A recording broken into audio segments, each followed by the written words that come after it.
નગર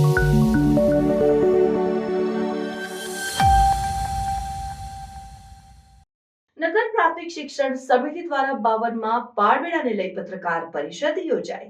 આ મેળો ત્રિદિવસીય મેળાનું આયોજન કરાયું, જેમાં ભારત દેશના અમર ઐતિહાસિક પાત્રોમાંના એક એવા 18મી સદીના રાણી અહલ્યાબાઈ હોલકર દ્વારા શરૂ કરવામાં આવેલ કન્યા કેળવણીની જૂથને ભારતના પ્રધાનમંત્રી નરેન્દ્રભાઈ મોદી, ગુજરાતના મુખ્યમંત્રી ભૂપેન્દ્રભાઈ પટેલ દ્વારા સતત સળગતી રહે તે હેતુ ચરિતાર્થ કરતા લેસર શોનું ભવ્ય નિદર્શન કરવામાં આવનાર છે। આ ઉપરાંત ગત વર્ષના બાળમેળાથી શરૂ કરેલ વિવિધ કાર્યક્રમો જેવા કે કિંગ ટીન બનેગા, જ્ઞાનપતિ, અંતાક્ષરી અને ટેલેન્ટ હન્ટ કે જેને મુલાકાતીઓ દ્વારા ખૂબ જ પસંદ કરવામાં આવ્યા હતા, તે પણ અનેરું આકર્ષણ જમાવશે, જેનો મુખ્ય હેતુ બાળકોમાં રહેલ ટેલેન્ટને બહાર લાવવાનો અને બાળકોની પ્રતિભા નિખારવાનો છે। શિક્ષણ સમિતિ વડોદરાની 110 પ્રાથમિક શાળા તથા 10 માલિક શાળાઓ અને 7 બાલવાડીના ભૂલકાઓ સાંસ્કૃતિક કૃતિઓ જેવી કે શૌર્ય ગીત, ફોકફાસ, ગરબા, શખ્સ, રાજસ્થાની નૃત્ય અને મુરકાના જેવી દરરોજની 50 કૃતિઓ રજૂ થનાર છે। મેળામાં અલગ અલગ થીમ ઉપર 33 શૈક્ષણિક પ્રોજેક્ટ પ્રદર્શન કરવામાં આવેલ છે, જેમાં મહાકુંભ, સમુદ્ર મંથન, વૈદિક ગણિત, ભારતીય રેલના વિવિધ સ્વરૂપો, યાયાવર પક્ષીઓ, શબ્દની ચમકૃતિ જેમાં મહત્વાકાંક્ષી મુદ્દાઓને આવરી લઈ નગર પ્રાથમિક શિક્ષણ સમિતિ દ્વારા 52માં બાળમેળાને લઈ પત્રકાર પરિષદ યોજાઈ હતી। આ વખતે સયાજી કાર્નિવલ 2025ની અંદર જે થઈ રહ્યો છે, 52મો કાર્નિવલ છે। આ કાર્નિવલની અંદર આ સયાજી બાળમેળો અમે જેને આપણે કહીએ છીએ બાળમેળો 52મો છે, અને સયાજી કાર્નિવલમાં સયાજી બાગની અંદર આ દર વખતની જેમ ઉજવાઈ રહ્યો છે। સૌથી સારી વસ્તુ એ છે કે આ વખતે એક લેઝર શોનું બી એમાં આયોજન છે, અને સાથે સાથે અમારી શાળામાં ભણતી દીકરી હેતવી ખૂબ સારું ભણે બી છે, અને સાથે સાથે હેતવી 9મા ધોરણની સ્ટુડન્ટ છે અત્યારે। સાથે એ દીકરી ખૂબ રાષ્ટ્રપતિ એવોર્ડ વિજેતા પણ છે, એટલે એની પાસે ઘણા સર્ટિફિકેટ છે, રાષ્ટ્રપતિના એવોર્ડ વિજેતા છે, પ્રધાનમંત્રીના સાથે બી એને મુલાકાત થયેલ છે, અને દીકરી ખૂબ સારું કરી રહી છે।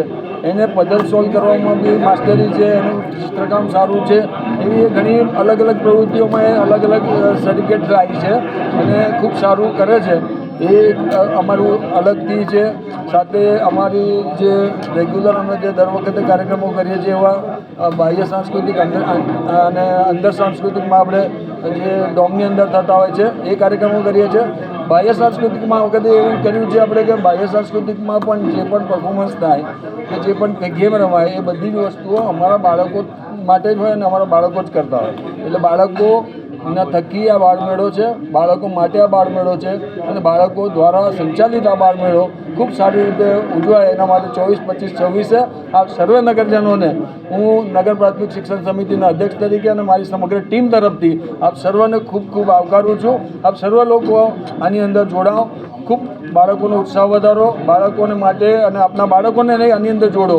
ખૂબ સારું આ બાળમેળાનું જે 3 દિવસનું એટમોસ્ફિયર હોય છે એ કમાટી બાગને નવા નજરાનાથી જર્જરિત કરતું હોય છે, અને ખૂબ આગળ વધીએ, સાથે રહીએ, બાળકો માટે સાથે રહીને કામ કરીએ, એના માટે આપ સૌ આવો, જોડાઓ, અને આપને સર્વને મીડિયાના માધ્યમથી, દરેક મીડિયાના માધ્યમથી હું આવકારું છું।